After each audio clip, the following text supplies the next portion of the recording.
Okay, now we continue. Many of you, though you are looking for a fuller life, a better life, nah? Would have no life at all were it not for the efforts of the community of the friends. He means the fellow practitioners community, yes, because they write special here with capital. Many of you who are poor would be cursed if you were rich. Many of you are still rich because of the presence of a man of wisdom. Many of you who have been at my school think that you have been taught by me. In actuality, you have been physically present in our assemblies while you were being taught in another assembly. All these things are so foreign to your customary thoughts that you are not yet in a position to recognize them. My task has been to benefit you. The task of making that benefit perceptible to you is that of others. Your tragedy is that, while waiting for me to guarantee miracles and make perceptible changes in you, you have invented miracles which I did not perform, and have developed a loyalty to me which is of no value at all. And you have imagined changes and help and lessons which have not taken place. The changes, the help, the lessons, however, are there. Now, find out what they really are. If you go on thinking and doing what I told you to do and think, you are working with yesterday's materials, which have already been used. Should be discarded. That is the whole letter, okay? Now we're going to operate on it one by one. Okay, the first stanza. Sometimes it's better to read the whole thing in order to really understand what he's driving at, Otherwise, you just guess it and later say, oops, I'm sorry. It wasn't like that. Okay, now we go one by one. Or did you understand everything already, right? It's not that difficult to understand, is it? Yeah? It's just maybe some catch here and there need to be clarified, yeah. Now that I'm dead, you may read something of the truth of the Sufi. Had this information been given to you directly or indirectly, when I was perceptibly among you, you would all, except for a few, have fed your acquisitiveness and love for wonder alone from it. What he means is, when he was alive, if he told them all this, they probably were just thinking, oh, wow. Just perceive it like something new, because he hasn't told them before. So they would just receive it like nosiness, There's not much deep meaning to it.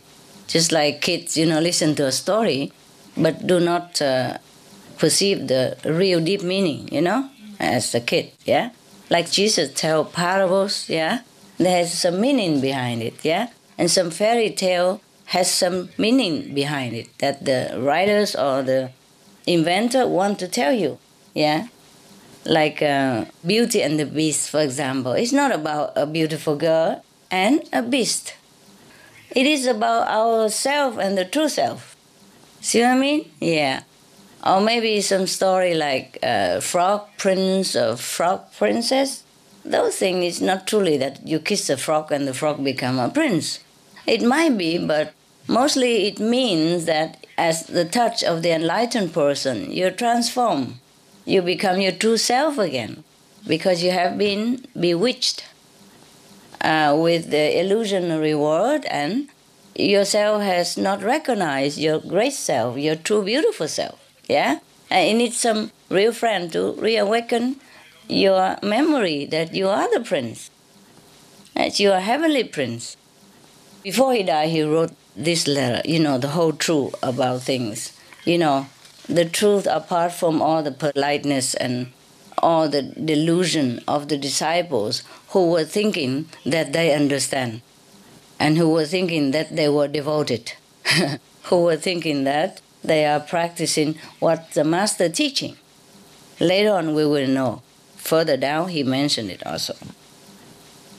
So when he told them something, everybody said, yeah, but they didn't truly understand. And then they will not even practice it. That's just the thing, you see? They will not practice what the master say.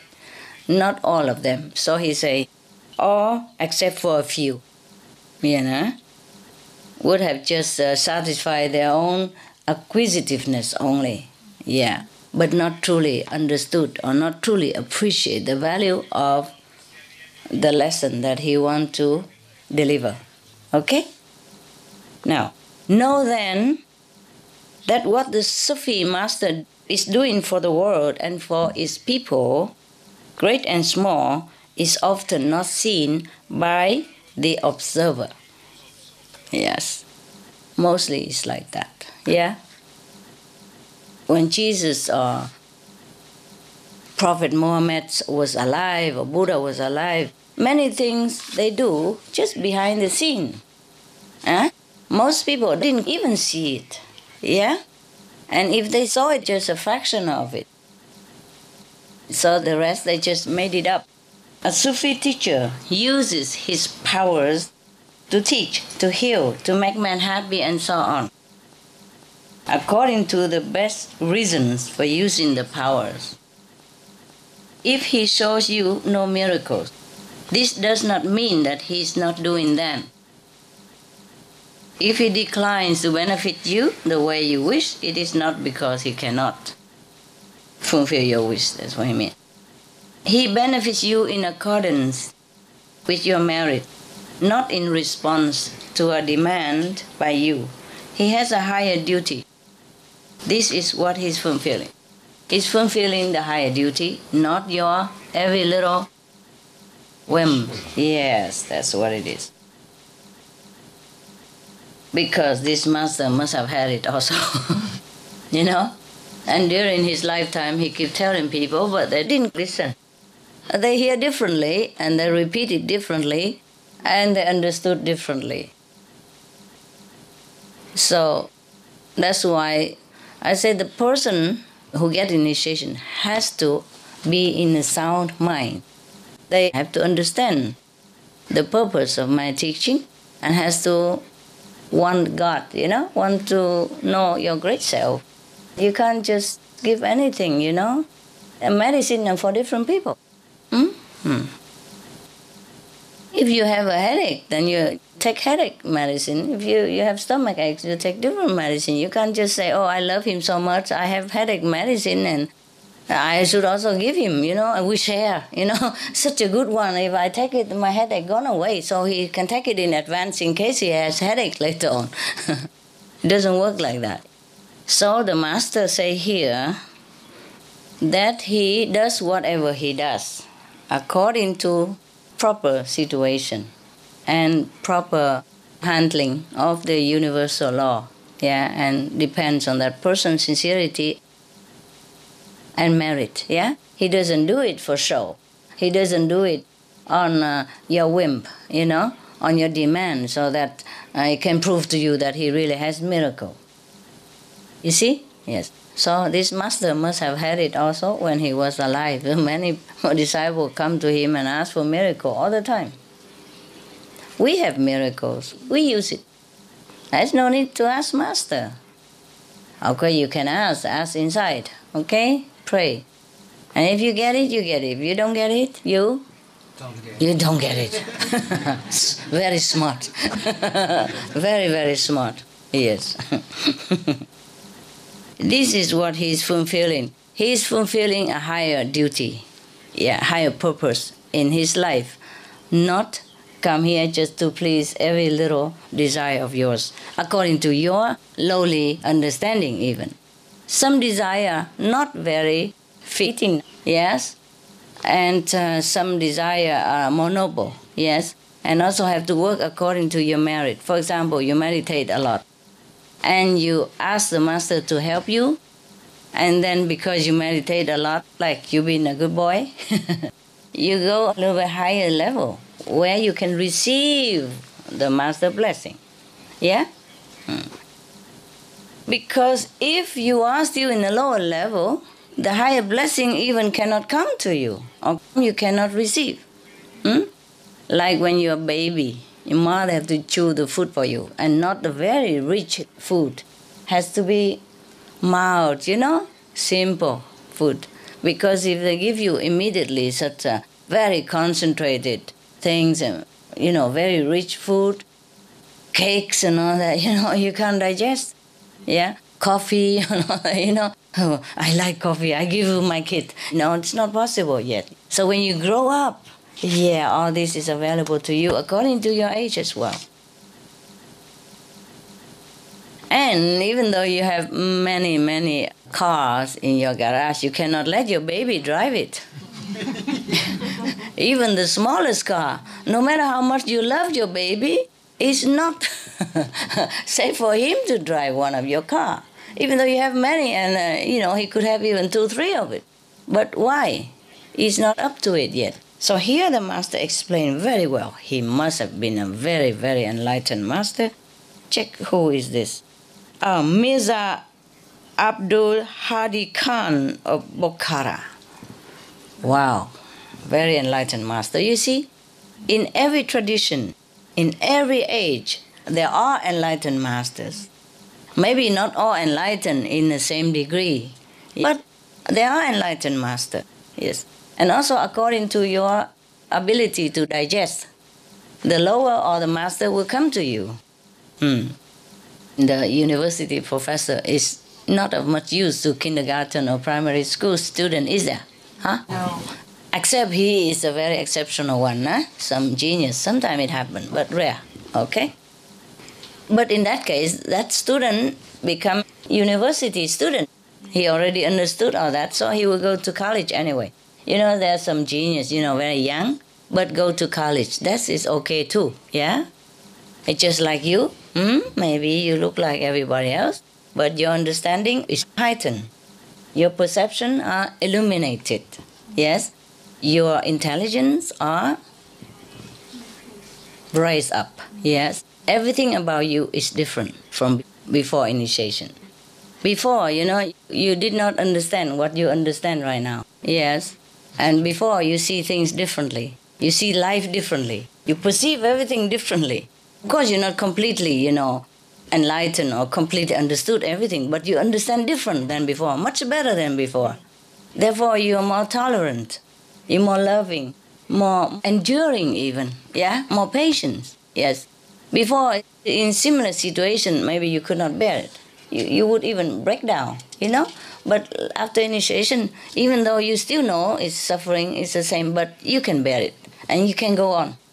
Because you have some enduring power awakened within you, yes? Somehow, it's different, isn't it? Huh? And you like yourself better now, right? Yes. Good. So, conclusion for the second stanza is that we must meditate. No matter what we want, we work for it, yes? So, do not always praise the master alone, or do not always blame the master alone. We are a team. The so-called master and the so-called disciple. We are friends. We are a corporate, yes? We must work together, yeah? Have you ever seen a company where chairman, president, treasurer, secretary, board of trustee, everything alone, one person? And he make anything out of it? No. Even in the worldly sense, if you form a company, you must have some partner at least, some associate, okay? Yes. Work or not work together, don't know yet, but must have at least some associate names on it for the company's sake, Okay, now you know that. So we are a corporate, yeah? You and the master, whoever that might be. It doesn't have to be Master Ching Hai, it could be Master Mirza Abdul Hadi Khan, yeah? Of Bokhara. Sounds like a very nice name though. Very crispy name. I like those names very much. Yeah, something sound very nice, Khan, Muhammad, something Khan, Muhammad, Jesus Christ, Sakamuni Buddha. Some language are very nice. Yes, yes. And as I told you, all of you are Supreme Master. Just you haven't got there yet, that's all. Yeah, like professor in the university, you learn well, you're diligent, and then you can become professor.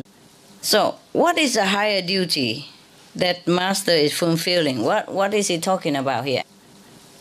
The Master say that he's here for a higher duty, not just to please you.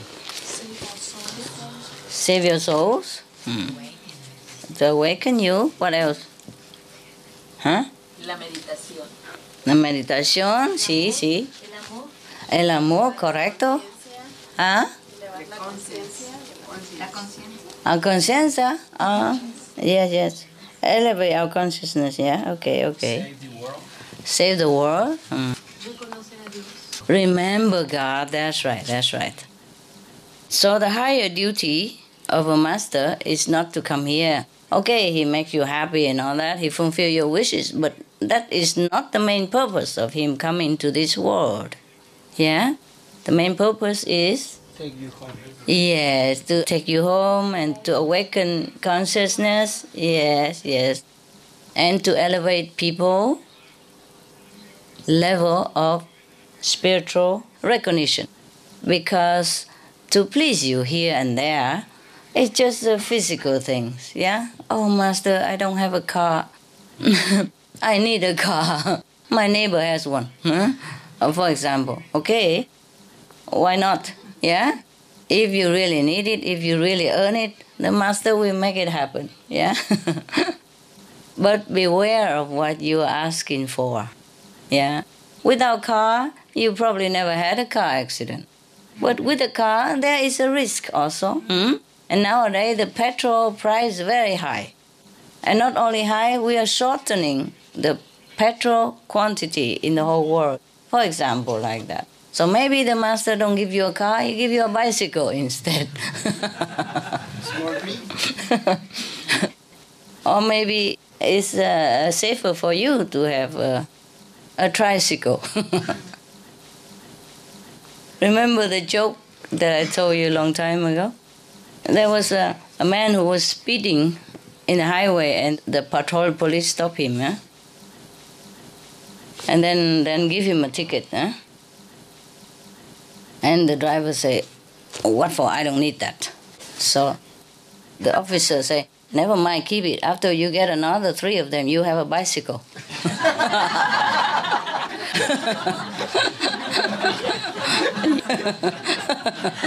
It's very, very funny, police. I like that very much. I like that very much also, yeah. You can't drive no more, 4 times and then you're gone. So the Master purpose is not what we think it is, yeah? Some people come to a Master just because they heard that he heals the sick, cure the blind and make the disabled walk and all that. These are just mundane stuff. It's nice maybe, you have that, but it doesn't prove anything, yeah? And it doesn't benefit you much if you don't try to seek the source of all miracles yourself. These are just small things. Even if the Master does that, it is according to the level of your practice, yes? So when somebody touched Jesus' garment and she was healed, and she thanked him, praised him, he said, your faith has healed you. Well, such a Master is very humble, yeah? But no doubt, he is aware at all times of his mighty power.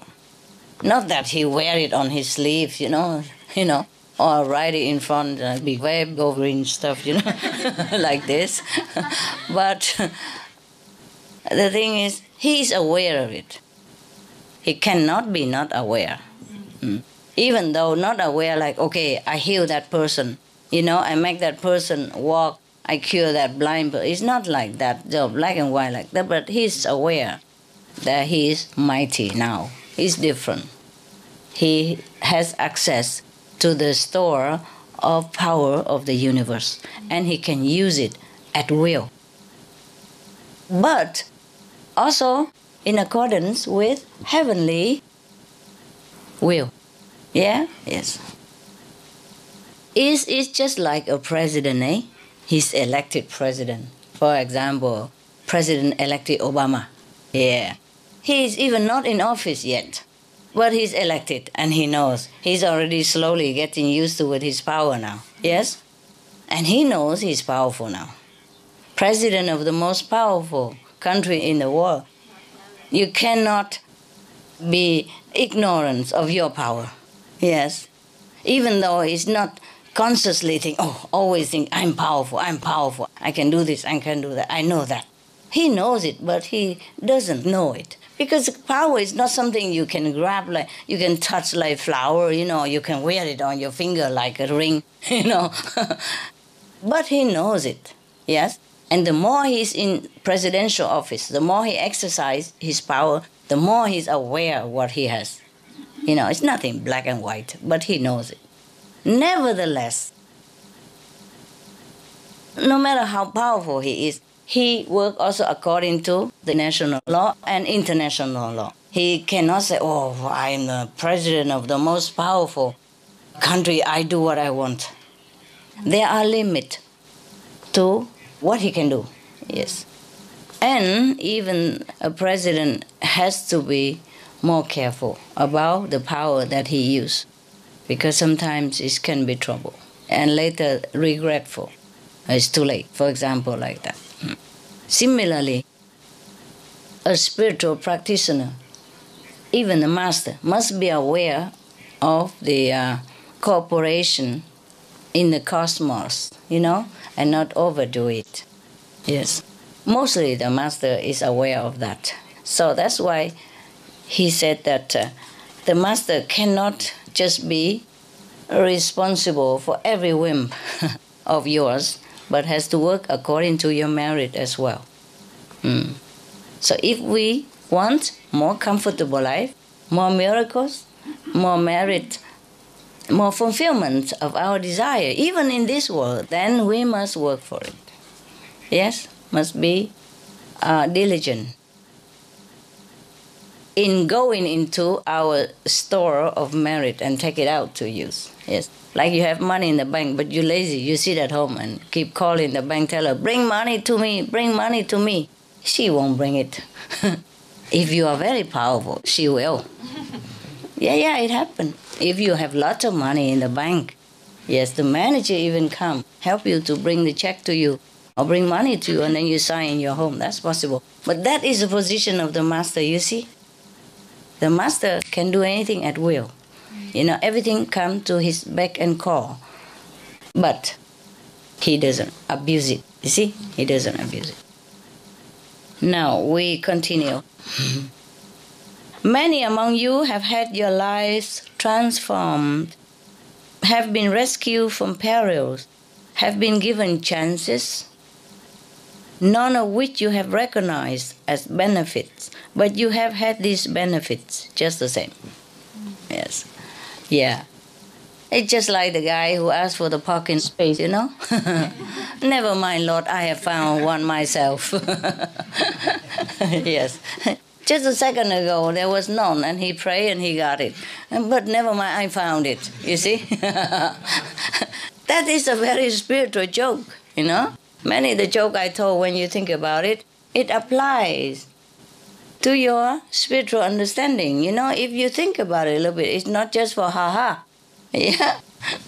Yeah, we are like that, Sometimes the master or God or angel work for our benefit, but we forget to thank them because we don't see it with our mortal eyes. We think it's us who did this, who did that. Yeah, or it's just chances, or it's just coincidences, Nothing is coincidence in this world, truly. Yes. So the master say here that many of you have your lives transformed, have been rescued from perils, from dangerous situations, have been given chances, none of which you have recognized as benefits. But nevertheless, you still have it. You recognize or not, the benefit has been made for you. Yes. So what the master means is that Some of you come and ask for miracles and all that stuff and say, Master, don't help me and all that. But the Master helps just the same. Yeah, the Master is not just a body, sit there and respond to you and say, okay, I will do that. I will fix your broken ceiling for you. I will stop the car, in the swearing situation for you, blah, blah, blah. But the Master still does it. Yeah? You know or not know, he still does it. Now, that is the thing with the human, We human, not only we are blind, deaf, we also are not always grateful. Yes, not always like you are, very grateful for every little thing and recognize it, which is good for you. Yeah. The Master doesn't need gratification from you, like gratefulness from you or anything, or thank you and all that. My God, so many people, if everybody come thank you, just to listen to all that, you will waste all your day already. Yeah? Yes. So what he means is whatever you recognize or not recognize, the Master always work for your benefit. If that benefit is good for you, the Master will do it. Yeah. But the human brain doesn't always recognize it. The mind doesn't recognize it. They don't know. Some people say, oh, I've been practiced long time, I don't see much, But really, this is fortunately rarely the case. Yes. The opposite is more often here in our group, yeah? Always come say, oh, Master, thank you for this, thank you for that, which is good for you. Yes. No need to thank the Master, They don't need thank you. It's just, as long as you recognize, that means at least your consciousness is elevated to the point that you recognize the subtle working of the universal miracles. Yeah, you feel it. Yeah, or you see it. Even better, you see it. Some are too obvious, you cannot not see, right? My last group, the woman said that 3 times at least, when the car is in danger, and sliding on top of the ice in winter, and she cannot brake it. The brake just don't work. And she just cried, Master, stop the car, and then the car stopped. I said, who is driving? The license should be mine. Huh? Yeah, for example, like that. Then, of course, she knows, 1 time maybe don't know, 2 times, 3 times, and have to know. These are too obvious, yes? And we got that plenty among us. Not same, but these obvious miracles we do have. So we say, okay, thank you, Master, and all that. Just because you call the name of the Master. If you didn't call, probably Master would also do it. But then you think, oh, I just stopped the car. Thank you. Like a Master stopped a car and the car stopped. Suddenly the brake worked and said, never mind, Master, I I braked the car already. Probably, some other would say, Master, if you stop the car, I go good meditation every week. I will do some charity for Christmas and all this. And then suddenly the car stops. Oh, never mind, the brake works, Master. The brake worked already. Yeah. No, it's just joking. I'm glad that you guys recognize these miracles. Yes. The more grateful you are, the more miracle you will see. It's just like beget like. And the more you recognize the working power of the Master or the universe, the more you will see of it. Yes, it's just you trigger the chain reaction. So the more you recognize it, the more you get. And the more you get, the more you recognize, the more you recognize, the more you get. It triggers this kind of positive responses within yourself or within the universal self. Because you are in the universe. You are one with all things in the universe. So you got it now, huh? Yeah. I'm glad you are grateful, folks. Because being a grateful person is also very, very elegant. Yeah, very high class. Very worthy. Yes? If we are ungrateful, we are not very good. We don't have good quality in any case. So gratefulness is a very good quality, which if we have it, it's very good for us. If not, we should also try to cultivate it. Yes. Because it's good for us. Feel good when you have. Yeah. And you are grateful. Yes, feel And good. when you are not, you feel real bad. Yeah, you feel bad also. You feel like you're not worth it.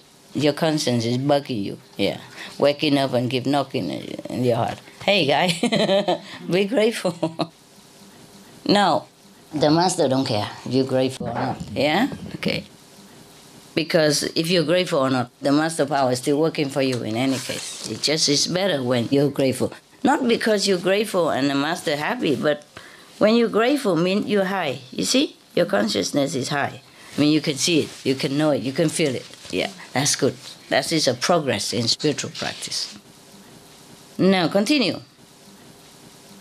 Many of you, though you are looking for a fuller life, would have no life at all if it were not for the efforts of the community of the friends. What is a community of the friends? I told you already. Practitioner, yes. The group, yeah?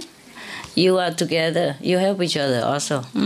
Not only helping the world, but helping each other, yes. Sometimes you have a little problem and you can't even talk to your family member. You go group meditation, you talk to each other, and that person have good idea for you. And it solve your problem, give you a brighter direction. Yeah. That's why they say 2 heads are better than 1. But it depends on what kind of head, of course. If it's a big head, then rather without, no? In that case, yeah? Non-heads are better than 2. Remember the joke I read to you also. The father was trying to explain to the child about his homework. And afterward he lost his patience, he said, do you understand, you idiot? You know, suppose your mother and I and you, how many is that idiot? How many? Idiot. He said 3 idiots. 3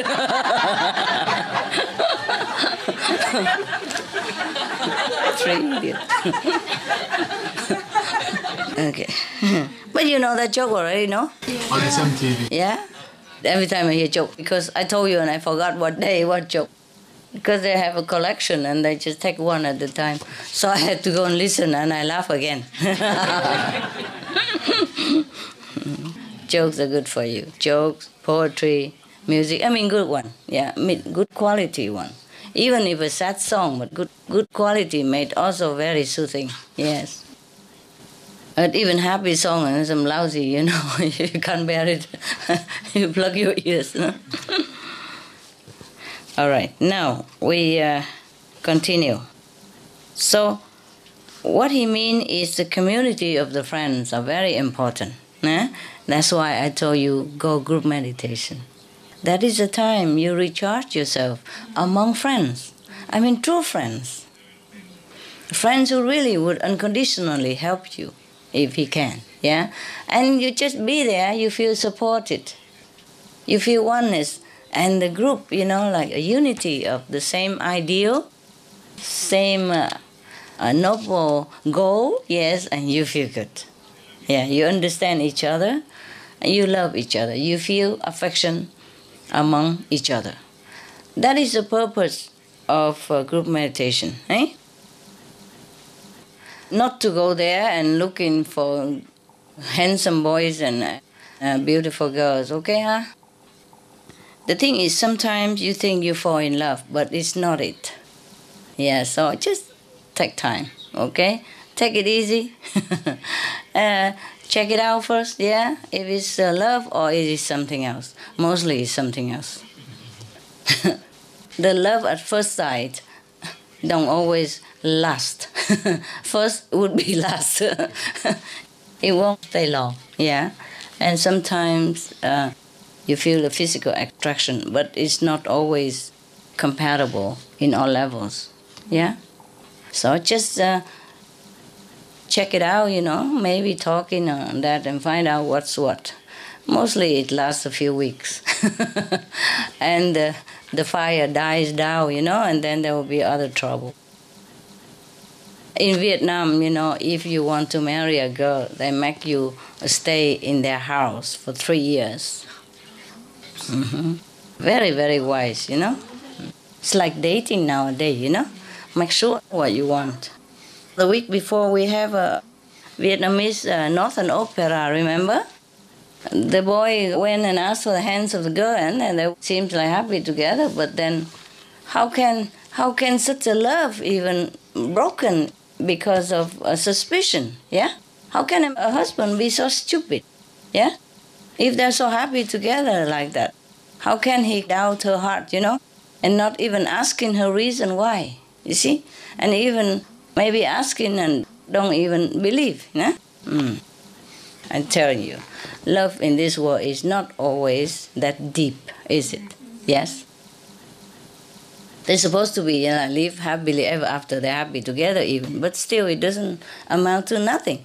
Just one little incident like that, he divorced her and the whole family blame her. So much for the love. So we have to take time with romance, okay? Sometimes after a few talk, you feel like, oh, this is not it, So I still have time to back off, yeah? But if you already go into deep and sign a contract and all that, well, God helps you.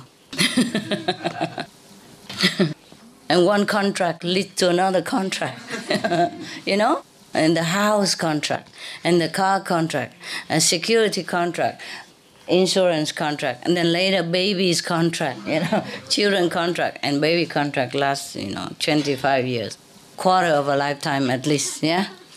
If you're lucky.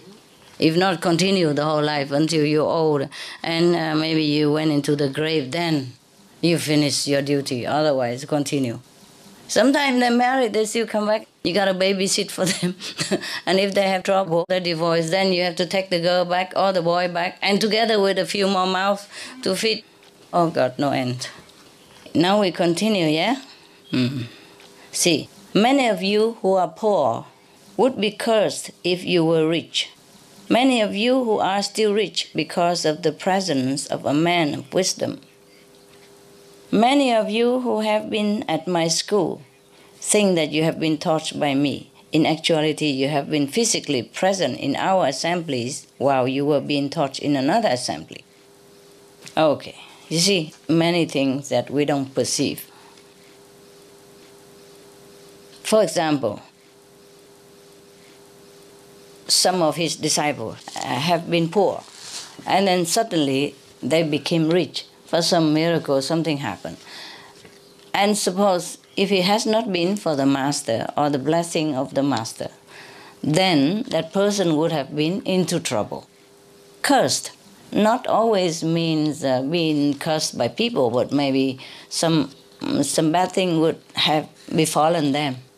And also some are still rich because of the man of wisdom, means the master. Yes. So what he means is that the poor guy sometimes became rich overnight, but has no trouble with his new status. No jealousy and no trouble with other neighbors or government, because the richness came securely, yeah, and safely into his hand. In old time it's different than now even. You cannot be rich overnight, And then some are still rich because of the man of wisdom. I guess what he meant is that if you have been rich, and if it has not been for the blessing of the master, probably you would have lost all your property and your, earning. If the master has not advised you wisely, or if the master has not make you walk the way of righteousness, therefore you protect your property and continue being rich. Or if the master has not been there and protect you, you would have lost it to thieves or any other mishap. Yeah, okay? What he means is he lists all kinds of situations which people do not understand that they have been blessed. Yes, because they think, how come master don't make any miracle for me to see? Yes, it's not always obvious, the miracles that the master perform. Yeah? Not like stop the car, master, or find a parking place and things like that. And also even he said that many of you who have been in my school, and then you thought you've been taught by me, but actually you've been taught somewhere else. What does that mean? The higher teaching in the higher realms. When the master teaches us beyond the physical, in the higher dimension. Another life? You come to the master to study with the master, but you still bring with you all the previous teaching from other masters. That's correct. That's correct. Most people come into the presence of the master, but they don't try to listen well what the master is saying, and they do not try to assimilate what the master wants to deliver. They want to hold on to their opinion, to their old brainwashing system elsewhere, and still say that I learned with the master, and use the master name just to deliver his own opinion or something else that he learned somewhere else, and say, Master said that. And, confusing the newcomer or confusing the fellow practitioner. It happened also. So we have to be careful about what we learn, what we digest, and what we offer to other people. So it's very seldom that you truly understand. That's what he meant, okay?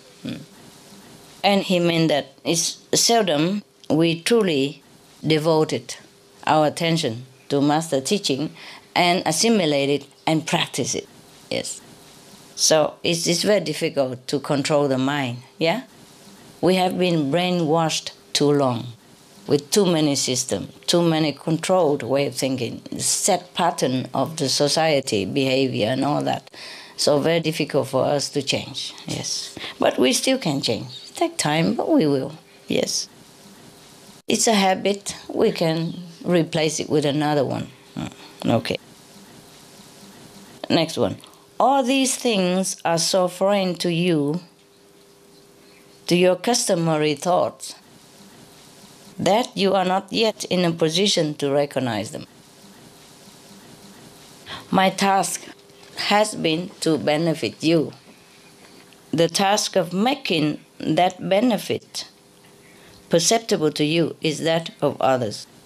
Anybody understand this? I believe that say that my task is to do it, not to show you. Somebody else's task is to show you. Oh, I explain it to you. Yeah, very good. Anybody else have different idea? Or you accept his opinion then? Yeah, I think that's what it is. You see?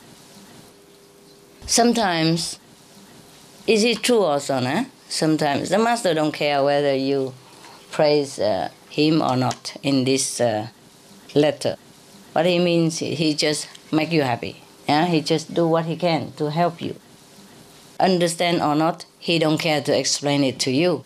But maybe other people will point it out to you and say, look, if it's not for the master, you see, she did that to me also, and that is how it happened, and the result is fantastic.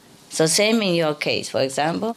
Or sometimes in the whole family, the non-initiate are the one who saw the master doing a miracle and tell the initiated it happens. And sometimes your friend outside there, who already know of master name, don't even know the photo or even, and say, oh, I saw that person come and help you yesterday when she came. And then when he described it, you say, oh, that's my master, how you know her? And he would say, I don't know, I just saw it. You didn't see it? No, I didn't. You know what I mean? Yes. It happens. It happens, yes. You all know that very well, right? At least many of you know, huh? Or sometimes your child, 4 or 5 years old, and tell you, Master coming, Mom. Where's the master? There she's standing there smiling at you. Really? Where? It happened, right? I heard that all the time, yes. Or sometimes the visitor came and then you on and on about your master, yeah, how miraculous the master is, and she can appear anywhere, anytime, master is omnipresent and all that. And then your friend just fix in one corner and keep looking, and you say, what are you looking at? You say, your master is here. And the friend, pure-hearted, just saw it immediately. Sometimes a friend or acquaintance or children have a vision to tell you something because the mind is too hard. Yeah, so somebody else has to be a messenger. Yes. Never mind, it's okay. It's fun also. By the way, for that person to also to believe master as well, you know? So it's one task, but 2 jobs done. All right. Because he says, these things are too foreign to your customary thought. Yes? So you don't know much about it. So you don't recognize them. Of course, in this world, everything done, we have to see it with our own eyes, you know? Then we know it's done. And that person do it. If you ask the electrician to come fix your light bulb and it bright again, you say, oh yeah, he fixed it. Yes? And if your car broke down and the mechanic come and fix it and your car run again, say, oh, the mechanic fixed it. Then it's as obvious and has proof. But the master does many things without proof, you see?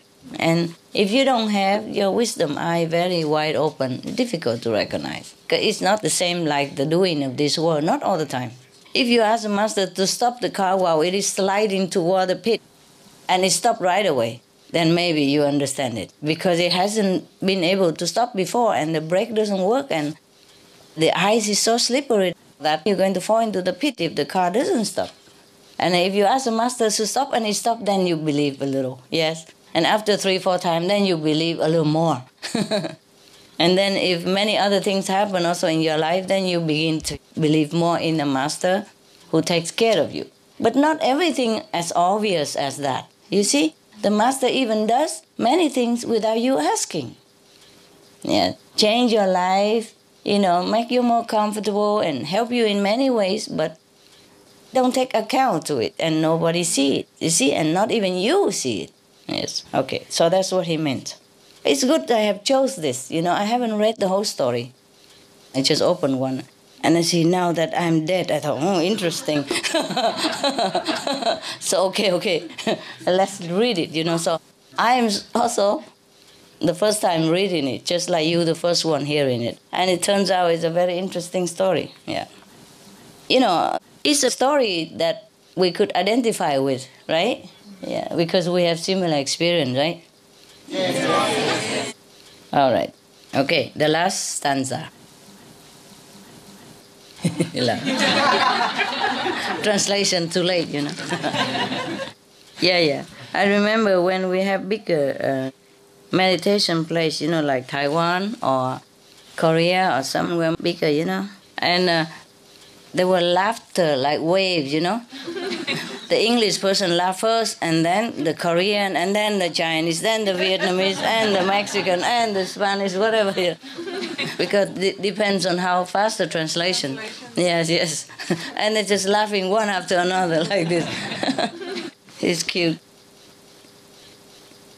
Because some of the language translation, very long-winded sentences, Like in some language, one word is good enough. In other language, maybe you have to use 3, 4, 5 words for that. Yeah.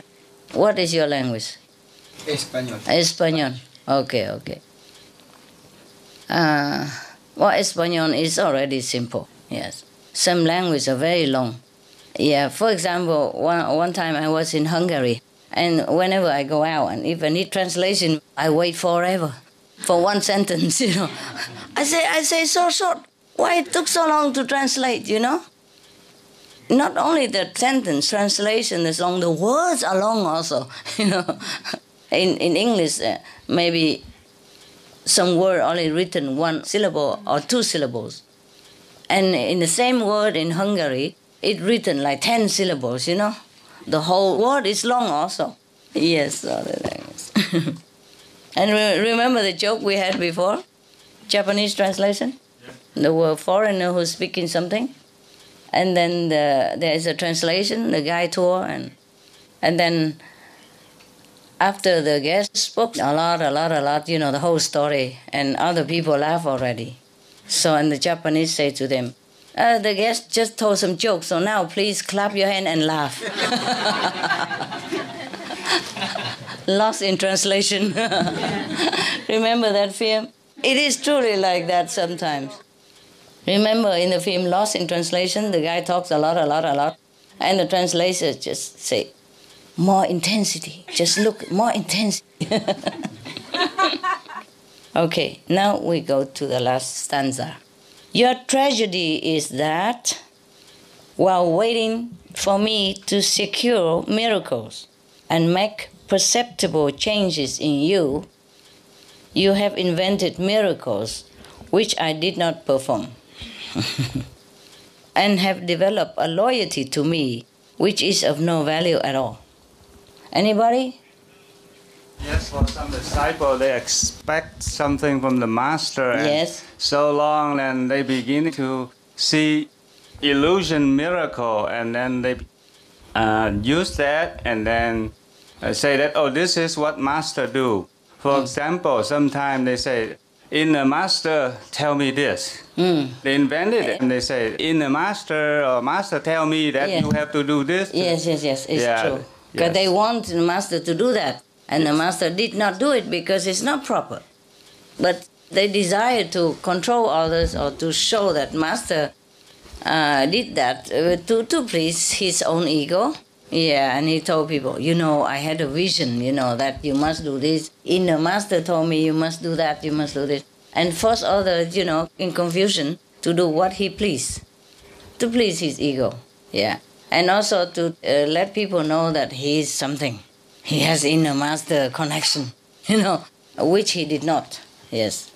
Most often, the people who are in a lower level invented this kind of story. Yes. And how about, and have developed a loyalty to me, which is of no value at all? That is just a hypocrite. Yeah? Just like, for example, seeing master and want to show that I am very faithful to master, do all kind of things, but maybe that is not valuable because it's not helpful at all. Not true Not devotion. true devotion. Yes. Just want to show people, that he is very devoted. Yes? So that he earn more respect and trust from other disciples, or even more followers even. No, that person, he must be one with the master, because look at how he look at master, and he always try to sit in the front to see master, and always run where master goes. The people who run in genuine devotion, that's different, yeah? But some people don't have that genuine devotion within themselves, and they just do it. Do even more than the real devoted disciple, yeah? To catch attention, yes. To be better than, more devoted than anybody else, so that everybody think, oh, he's really a real practitioner. He's a real devoted person. I can trust that guy because he loves master so much. That is hypocrite, correct. Why? Because he knows anybody who loves master loves the person also who loves the master. Yes. So if you profess or you show like you love master so much, then you endear yourself to other person who truly loves the master, because she or he thinks he's the same. Oh, he also loves master so much, so I love him so much. He's a trustworthy person. He's truly a master disciple, because the real devoted disciple is really devoted and love master. So he respect and love anybody who is like him or her, because she's so innocent. He's really love the master, and so benefit from it and from the love for the master and feel good about it. So if he see another one same like him or her, he endear himself to her, because he's so pure. He think that person is the same, so devoted and so good. That is some hypocrite. Yes, my God, the master knows everything. Here, he knows everything. You know all that, huh? Yes. It's a pity, that's why I have told you, if you go to a group meditation, it is because it's important to be in the company of like-minded saints.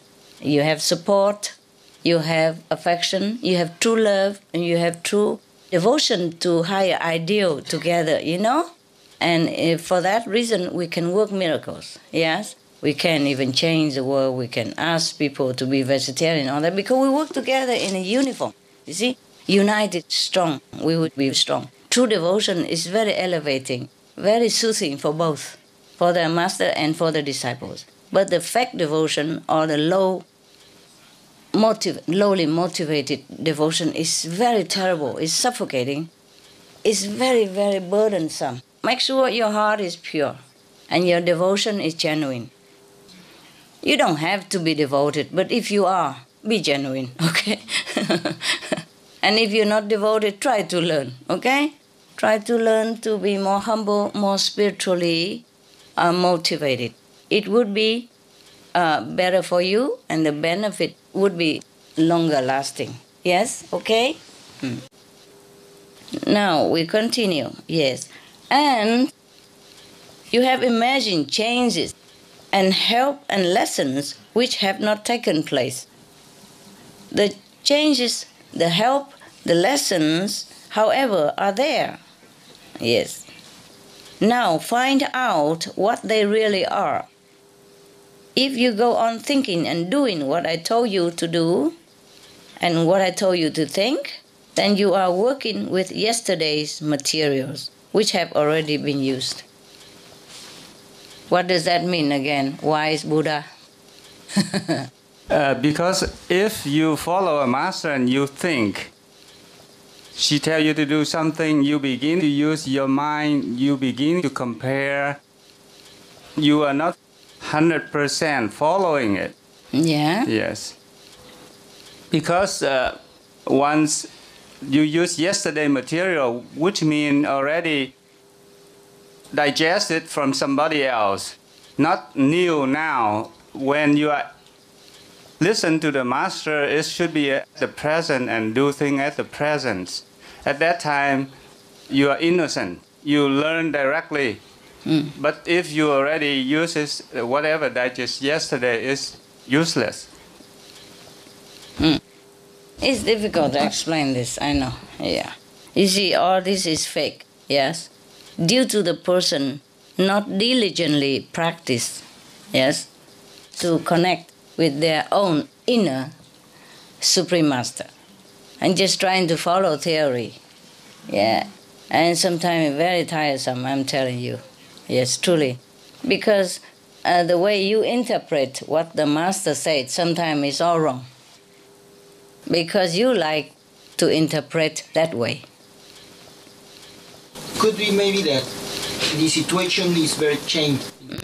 Yes. So if a master came and the It's master okay. says something, Yeah.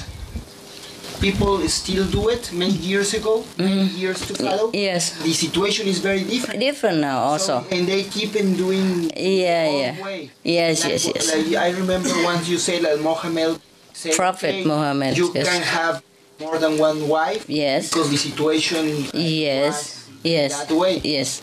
If we're still doing that, the situation is different. Yes. You are Muslim, by the way? No? How you know all that? You told? Yeah. Okay. Well, you look like a Muslim also. Yes. If you are Muslim, you understood this. Nah? When the Prophet was alive, they were persecuted, you see?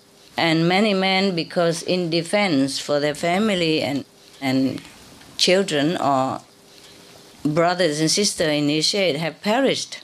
So many widows were left with many children without father, you see? So the Prophet said, take them in under your protection. Love them just like you love your wife.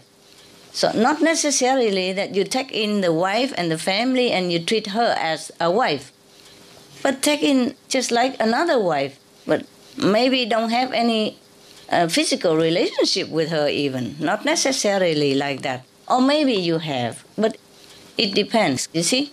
Not because you take her in just because she's pretty or because you lust after her and you need another wife. It's not like that. It's just because she's a widow and nobody takes care of her. And you know, in a Muslim society, most women don't work, right? Any Muslim here? Tell me if it's correct. No, they don't. Yes. So the thing is, because many widows are left after the man has lost his life to defend for you. In the time of Prophet Muhammad, it's different. You know how they have been persecuted. Many masters have been persecuted, life after life, like that, any country. So the Prophet always have to run even, you know, everywhere and hiding. And his disciples also, yes. Sometimes they cannot even cook in the daytime. They have to cook only at night and all that. Yes, it could be because at that time, during the festival, Ramadan means the birthday of Rama. perhaps the Prophet Muhammad has learned with Rama at that time. He's a big master, Rama. And on his birthday, thousands of people gather, to celebrate. And then, of course, in such a big gathering, they have to hide. They cannot openly cook in daytime and, go shopping and all that and, spread everything out like this. So only eat at night. Yeah? Yes. At night is safer. Yes. And all day they can meditate or listen to discourses, in quietness. But if they cook, the smoke comes out, you see? You cannot hide the smoke. Maybe you can hide people in caves and all that if you're quiet. But when you cook thousands of people like that, when the Prophet was alive, maybe tens of thousands of people come to celebrate the birthday of the Grand Master. Rama was one of the Indian greatest masters. So when the Prophet was alive, many men lost their life, sacrificed to protect the master. Not that the master asked, but in the run, you see? They probably have to stand behind to stop the enemy or something, and they perish. Or they just stand behind voluntarily, yes, to protect other brothers and sisters who run before them. Yeah, and somebody stay behind. And that's how they lost their life. And mostly men stay out, and risk their life for the group and for the master also. Prophet Muhammad never tell them to go out and fight anyone. Never. But he said that if you die for the just cause to protect the true Dharma, then you go straight to heaven. That's correct. If you happen to die, he didn't mean you go out and die and then you go to heaven. Or go out and even kill others and then you die and then you go to heaven. It's not like that. That's a quite misunderstanding of a real gentle, loving, compassionate master. You see, just like many people who just cling to the past teaching of the master, Yeah, just a one or two sentences. They don't even read the whole story or the whole Bible or the whole sutra even. It's just one or two sentences and keep arguing all the time. Jesus eats fish, for example. The words can be translated differently, of course, fish or condiments, accompaniment with bread, maybe even grapes or raisins, grapes. But they insist as is fish, and the other meaning don't care, If the word have two meanings, at least you have to consider maybe fish, maybe not, you see? Maybe the accompaniment, when you eat bread, you eat with something else. Dates or something like that in the desert. The Arabian people, they eat bread with dates, Maybe like that. The accompaniment, yeah? But no, has to be fish. Even if the word means two. So you see, you just interpreted the word of the master or even the action of the master the way you want it, just to suit yourself. And use the name of Jesus, Buddha, Muhammad, whatever, to oppress everybody else who don't listen to you. And that's how fanaticism has been born. And then from that, holy war has been waged. Innocent people have died, suffer.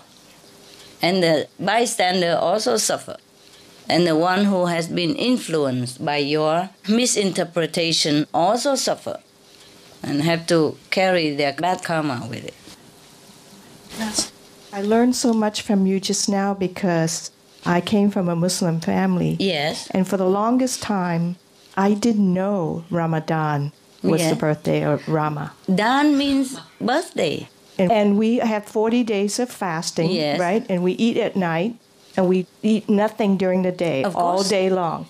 I didn't know that. And I think the important thing that you just taught us is the misinterpretation, because I came from a family that didn't like Hinduism. Yes. And so for them, they think Ramadan cannot be associated with a Hindu god, which they think Rama was. Right. So that's so true about the misinterpretation. All my life I thought that, until this moment. Oh, now I learn. Now I know it's not. I'm glad that I answered your question. Unknowingly. I'm just telling this Muslim, He look like a Muslim, Yeah, that guy there, yeah. So I just tell him, And luckily, by the way, you understood. It is possible that Prophet Muhammad learned with Rama, the master, you see, at that time. Of course, many masters went to India and learned from there. I also went to India to take the key. Jesus also went there during the missing 13-year gap in his life. Yes. Later they have proven it somewhere in the other book that he has gone to India and learned. Okay? But never mind.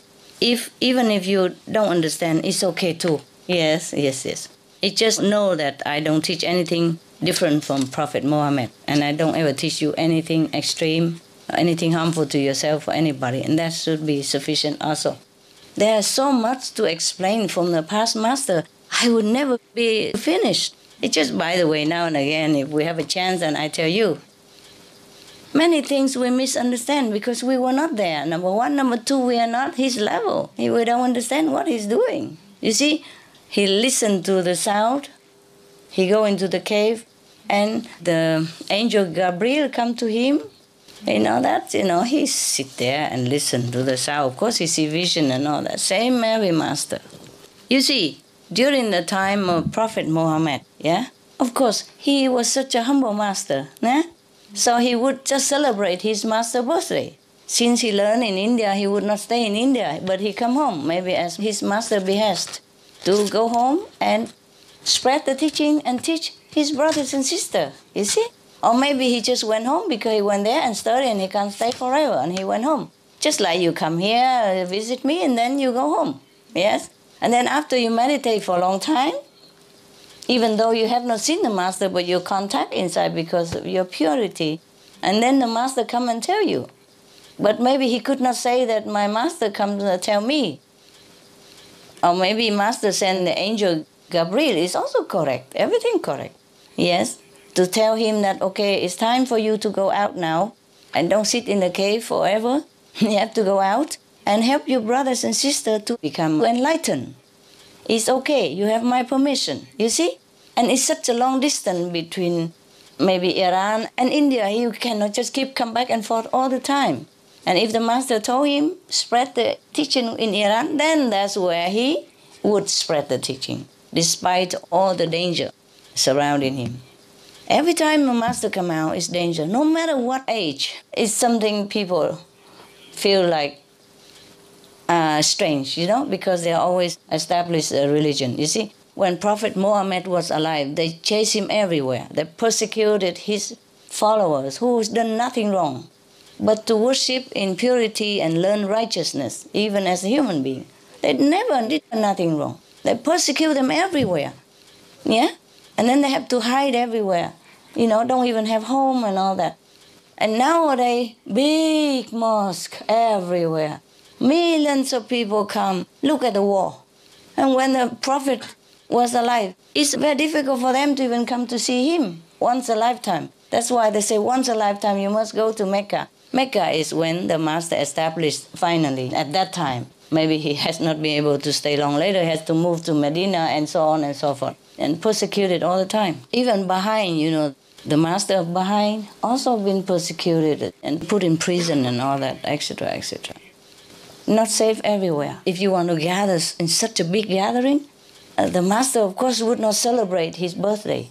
In the Muslim tradition, you don't mention the Prophet's birthday and celebrate his birthday. But Ramadan, yes. Why? Because when the master was alive, he was so humble. His master was probably still alive, Or even after his master died, he still celebrated his master's birthday. That is a tradition in Hindu also. If a person come out, or the master just died and he become a successor, normally he would just always say, my master said that. My master said this. My master was great. Just like Mela Ruba. You remember? Yeah, that is a tradition. The humility of the master. Yeah?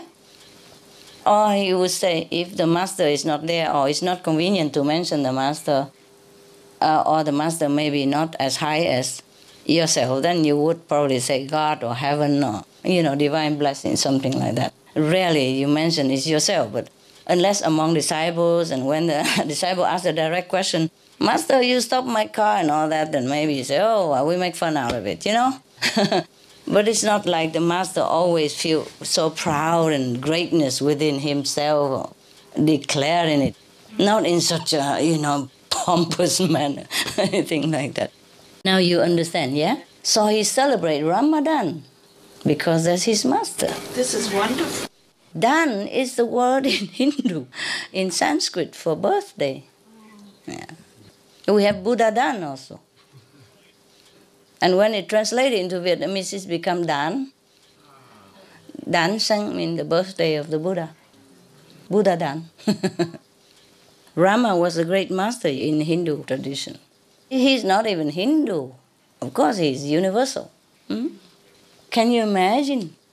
It's such a great celebration. Of course, tens of thousands of people come to see him. And he doesn't have a room to house all that. So maybe they have to be somewhere, in desert.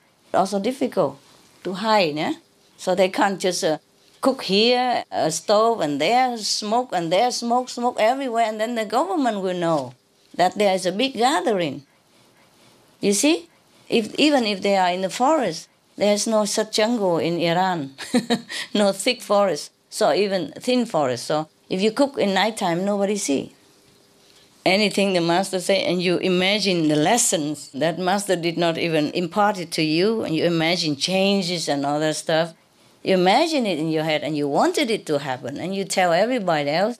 And if you're strong-willed enough, and your ego big enough, ambitious enough, you will have a bunch of followers, and then from that bunch of followers, they lead another ignorant bunch, and then that ignorant bunch collect another bunch just to make it big, and the more followers, the better, and they just want to enlarge themselves in ego, yes? But they want this glory. They see, the master is being worshipped by everybody and loved by the multitude. But they don't see the master power. They just see, that's just a person sit there, They talk and interpret the book. I can do that. Yeah, he seemed to even have more eloquence, in a way. And of course, the ignorant people listened to him and understood him. And they don't understand. Also okay with them too. They don't care. How many people understand the real teaching of Jesus and Prophet Muhammad or Buddha or Mahavira, for example? How many? Many followers, but not many people understand. That's the thing. When Buddha is even still alive, another one compete with him. His cousin, because he was jealous of his fame, and admiration from his followers. So he wants to do the same. And he has a big follower too. Yes, in any age, there's always somebody like that, yeah. These people not only don't practice, don't develop, also stop somebody else to come. Yeah, like they just go in there just to stir up trouble. And then later they don't practice and they just interpret something and they always say, I already became Buddha. Master told me. If the master told you that you will become Buddha, why do you stop others to come, for example? If you are the Buddha, then master told you, then you must work with the Buddha, right? Work with the master, not against master. So you can see that. Yeah, but still some people listen. Because the same people don't practice also. Just want to join in for master miracles. Yeah. Expecting this and that, and when it doesn't happen, they invented some. They say, the inner master told me this, I have vision, this and that. It's all nonsense. Oh, what a pity, Anyway, sometimes the master says something, and the people interpret it into something else, and continue to do that. Yes? And don't follow the next step. Maybe the master say that to that person, and only that person truly understood, because it's just for him. And then everybody else tried to get some glimpse of it and interpret it in a different way, and it's different. That's why in one religion, so many branches even, they all think they are right. That is not correct. Even when the master alive, his disciple only defends themselves, not to go out and provoke war with other people, especially in the same family. Suppose they kill some of the enemies. That was the situation they had to. Nowadays, it's so free. You can belong to any order. Nobody say nothing. Why need to even fight with each other and kill each other, kill innocent people? Nobody go to heaven this way. I tell you, honestly, in the name of God. Nobody just go out, kill innocent people at random and go to heaven in the name of what? Don't care. The name of God or the name of devil. Nobody go to heaven this way. No prophet ever preached that. Have you ever seen that in the Quran? No. The prophet only said, okay, if you happen to die in the cause, of protecting the true teaching of protecting your brother and sister, then you go straight to heaven, and that is correct. Just because it's happened, people persecute them, you know? And if he put his hand out to stop them and for the other to run quick, then he die. Then in that case he go to heaven, of course. But he is not to go out and try to kill the non-believer outside. No. They don't do that under the Prophet Muhammad's time. No, they don't do that. They just defend themselves. And in the course of defense, maybe they die or maybe they unintentionally hurt the enemies by it. For example, if he put a rock to cover himself, and then maybe the enemy still want to chase and kill him, and maybe he dropped the rock on the enemy and the enemy died. He did not have intention. Or maybe he just used some stick to defend himself, and then the enemy maybe fall onto the stick and die. That is not like he intend to kill him. The Muslim under the Prophet never went out to kill anybody. And the Prophet, least of all, tell them to do that. He never did. I have watched one of the Muslim drama. Yes, and it's supposed to be from history, you know. They made, every time Ramadan, they made the drama is similar all the time, yeah. And in that drama, one of the master disciples, the Prophet disciples, say to the others, the Prophet told us not to kill anybody, not to make war. So we just don't do anything. You know, we just stay here and see how to stop them, that's it.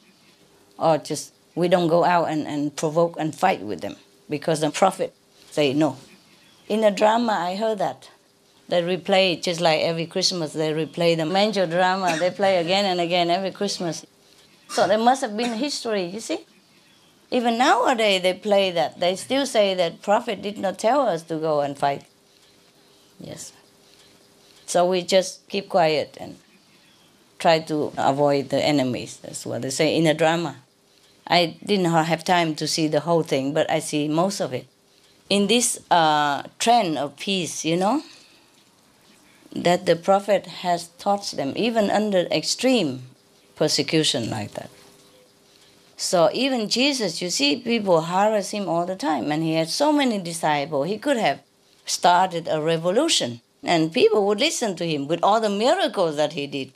Everyone would listen to him, and he could overcome the government, at least the local one, easily. He could even fight and run, you see, protect his life, but he didn't. See, all the masters are peaceful like that. So it's the same, you know. When you see that, you know, Master Jesus is a great man. And when you know that, you know, Muhammad is a great prophet. No master ever want his disciple to go out to kill even enemy. No. It's said all over in the Quran. We collected them, you know, all the sayings of the different prophets, and we put it on black and white there for everybody to see. I hope this helped to enlighten the people of different faith. That's why I told them to do it. It's worth it.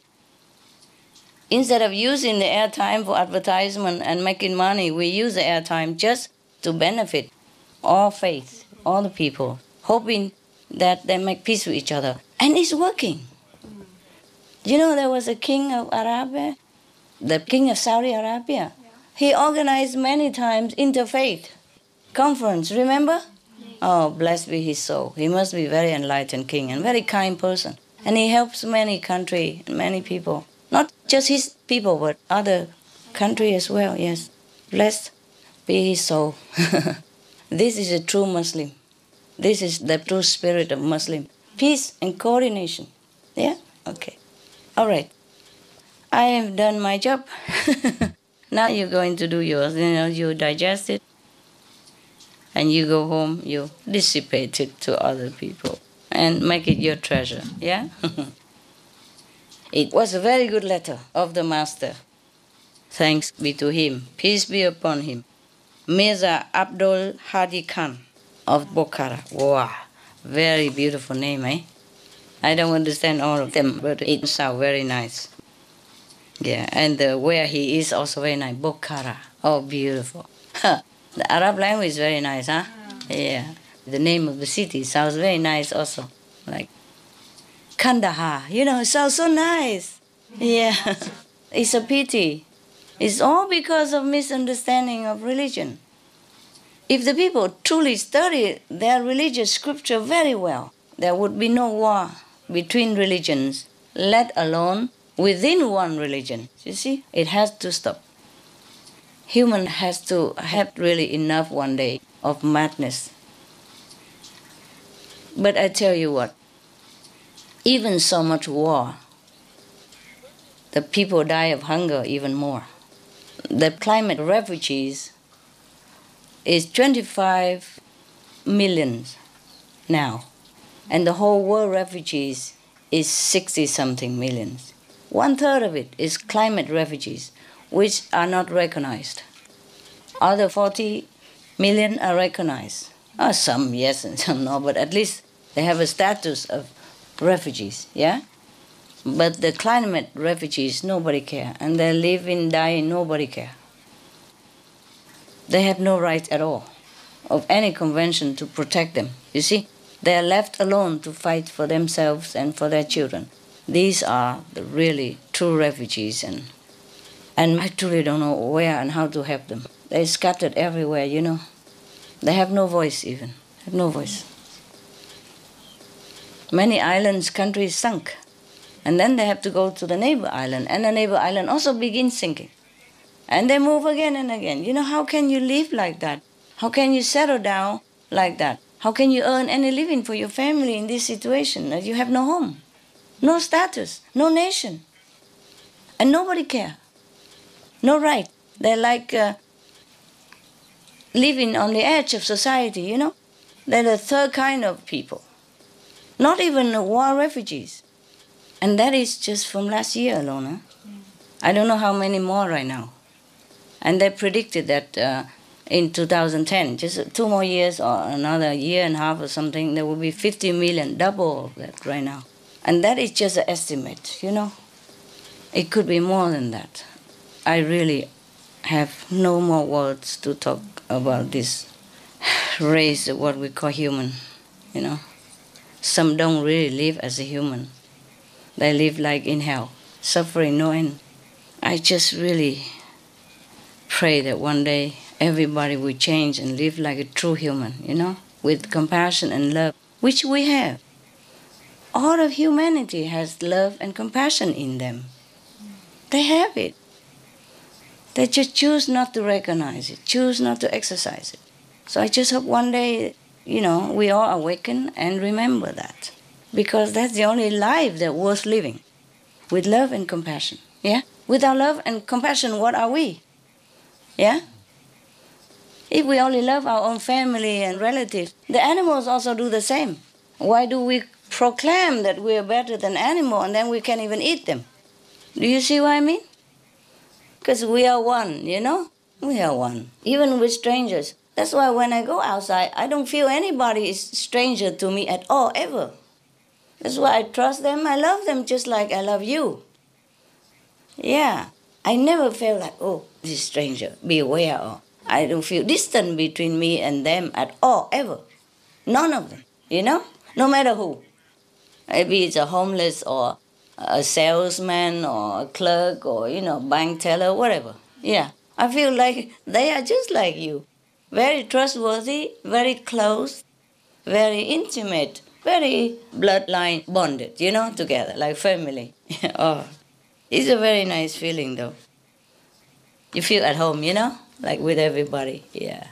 Even if I don't speak the language, it's no matter to me. I immediately feel the link, you know. Yeah, if I see anybody, I feel they're my people. Yes. We can talk forever and you meditate, okay? Okay.